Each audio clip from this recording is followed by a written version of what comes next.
قطرة الدم التي تكون في البيض اللي هي مو مستحيلة عن النطفة، لا، نفتح البيضة نشوف بها قطرة دم، إما في صفارها أو في بياضها. يجوز واحد هذه البيضة يطبخها ويأكلها كلها مع الدم؟ لا، ما يجوز، مشكل. زين، يقدر يشيل الدم.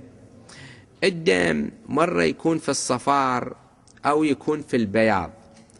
الصفار محجوز عن البياض بقشرة رقيقة، أكو قشر خفيف يحوط الصفار، فإذا كان في الصفار البياض ما راح يتنجس، إذا كان في البياض الصفار ما راح يتنجس. هذه وحدة، نخلص من مسألة النجاسة في أحد الأمرين.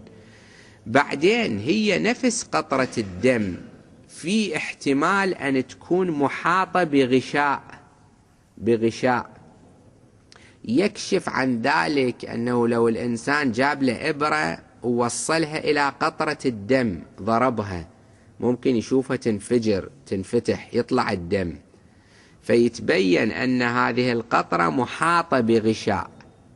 إذا صار هالشكل حتى الجزء الذي فيه هذه القطرة هم ما راح يتنجس، يعني الصفار اللي فيه القطرة ما راح يتنجس، أو البياض اللي فيه القطرة ما راح يتنجس، لمجرد احتمال وجود غشاء. هذا الاحتمال كافي.